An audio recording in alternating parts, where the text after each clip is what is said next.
Estaba detrás de una mesa y a su alrededor el perfume del pasado sería de decorado barroco, algún capitel, cuadros de escuela, blasones en recamados tapices de seda, platerías diversas, bandejas de añejas porcelanas, alguna fría mirada en lapislázuli y el ágata de la tarde entrando por los luminosos escaparates del baúl.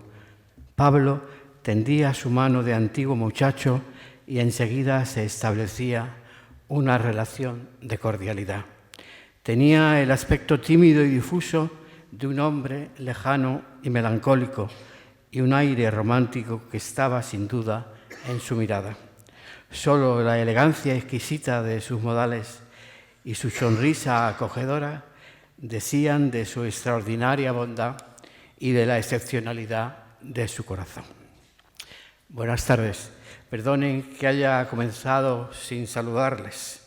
Ilustrísimo señor alcalde de Cabra, autoridades, Rafael Luna, presidente de Arte Ahora, entidades colaboradoras, querida Carmen Calvo, debería llamarte excelentísima señora, pero algunos malagueños te llevamos en el corazón porque no olvidamos que te debemos en gran medida el Museo Picasso, que ha cambiado de forma decisiva nuestra querida ciudad. Queridos y admirados compañeros poetas, amigos de Pablo, egabrenses, amantes de la poesía, señoras y señores, amigos todos. Queridísimo Pablo, debería llamarte a ti también excelentísimo señor, pero no me sale. Solo el cariño y la admiración me inclinan a hacerlo como amigo.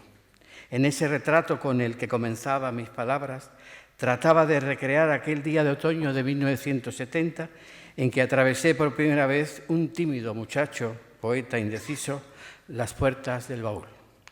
La Nogalera 409, Torremolinos. Llevaba la mejor carta de presentación, la de otro cordobés, don Bernabé Fernández Canivel, el impresor del Paraíso, un montillano de Málaga que fue una luz para los poetas de mi generación, una luz que nos indicaba siempre el camino que conducía a la auténtica poesía, a San Juan de la Cruz, a los poetas del 27, que fueron sus amigos, a los poetas de Caracola, que eran sus amigos, a los poetas de Cántico, que eran sus amigos, y a ti, que eras, aunque en silencio entonces, una de las voces más poderosas de la poesía con mayúsculas, sin calificativos. Podía continuar ahora como había empezado, de un viejo retrato que alguna vez escribí para un libro que no acabo, de Pablo García Baena, lo que dicen de su extraordinaria bondad y de la excepcionalidad de su corazón, y de la excelencia de su obra extraordinaria, había que añadir. Por eso estamos aquí esta tarde. Arte Ahora ha decidido que esta obra excepcional, que tantos reconocimientos ha tenido ya y tan justamente, sea galardonada con el premio Ciudad de Cabra de Poesía. Y eso es lo único, por otra parte, que justifica que sea yo el que tome ahora la palabra, ya que fui distinguido con este mismo premio el año pasado. Solo la generosidad de los que me lo otorgaron justifica que yo fuera el que inaugurara este premio, que tendrá ya la brillantez y el prestigio que merece cuando dentro de unos minutos se te entregue a ti, querido y admirado Pablo García Baena. El mejor homenaje que se puede hacer siempre a un poeta es la lectura de su obra, por supuesto. Por eso es lo que van a hacer a continuación algunos poetas amigos de Pablo, de Málaga y de Córdoba, los dos lugares en donde ha transcurrido su vida. Pero es bueno también que en alguna ocasión la sociedad festeje la instancia entre nosotros de una figura tan excepcional como es el poeta a cuya sombra acogedora y esplendorosa nos reunimos hoy. Y digo que es bueno y no solo es bueno, es también benéfico, incluso me atrevería a decir necesario, que honremos a nuestros poetas en estos momentos en que los valores de la dignidad y de la autenticidad se pierden en una vorágine de corrupción, de falta de futuro, de crisis de un sistema que no logra encontrar la fuerza de su renovación y su dignificación, de su transformación en definitiva. Y digo que es necesario porque la palabra poética, de la que Pablo es un depositario y transmisor extraordinario, mágico y resplandeciente, pueden acompañarnos en este camino árido y tembloroso hacia otra realidad más verdadera, más humana y más solidaria. Solo en la palabra de esta criatura inspirada, como le definió su amigo y compañero del grupo cántico, Ricardo Molina, que es Pablo, podemos en estos momentos de zozobra encontrar el consuelo de la belleza, la inspiración de la verdad y la calidad de lo auténticamente humano.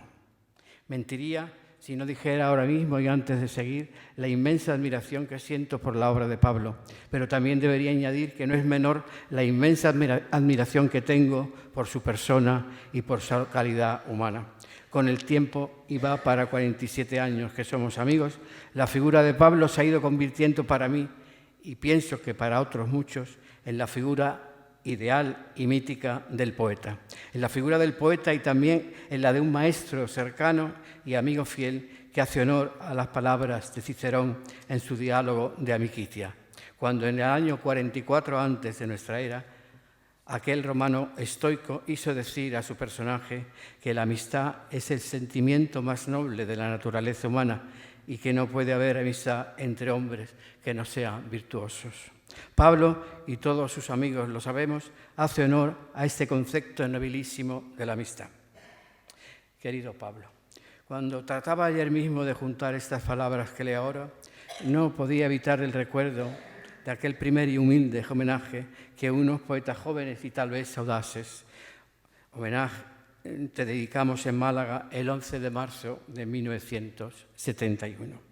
Fue uno de los primeros síntomas de lo que pronto, en 1976, con el libro clave de Guillermo Carnero, se habría de convertir en la recuperación de los poetas de cántico, de su estética, de sus logros, de la esencialidad de su concepción poética.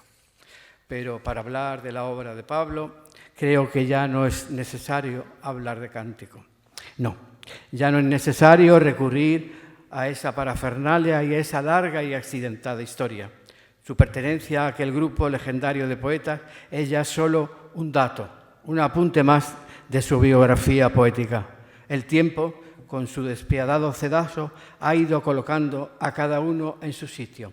Y la obra de Pablo García Baena, liberada del peso de su propio grupo y de su estética común, ha ido creciendo y creciendo, sola y personalísima, hasta situarse en ese plano superior como poeta mayor que es de la literatura española del siglo XX. Su obra, un auténtico monumento a la belleza, de ajustado, hermosísimo lenguaje sensual, es al mismo tiempo el historial de un corazón ardiente que busca y se sorprende, que ama y que sufre, que duda y se inclina ante el paso del tiempo, y de la sosegante llama de una vida entregada como pocas al fuego de la creación, a pesar de sus largos y esclarecedores silencios. La obra de Pablo es breve, pero de una despiadada intensidad humana. Sus pocos pero imprescindibles libros contienen una de las aventuras poéticas más luminosas y auténticas de toda la poesía española.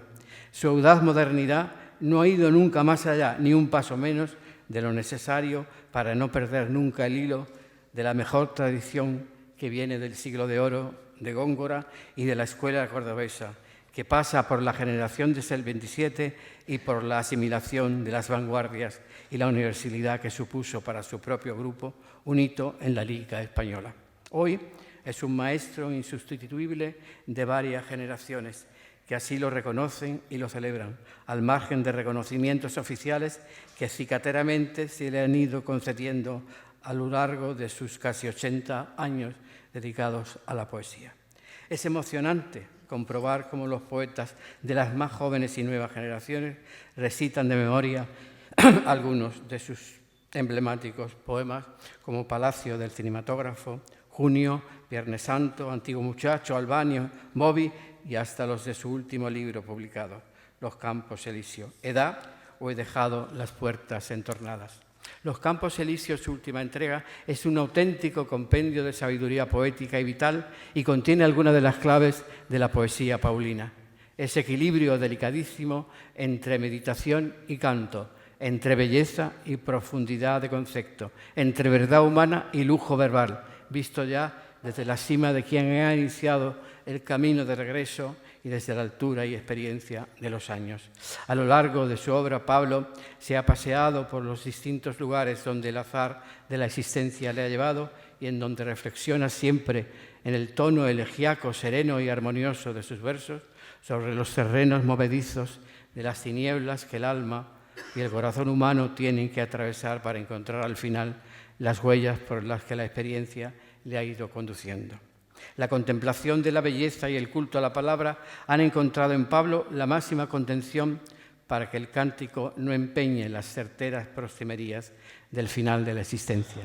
Pablo ya es el poeta que ha nombrado la dicha y el vértigo de la muerte en todo su esplendor. Por eso su nombre es sinónimo de poesía pura, de poesía en estado de gracia.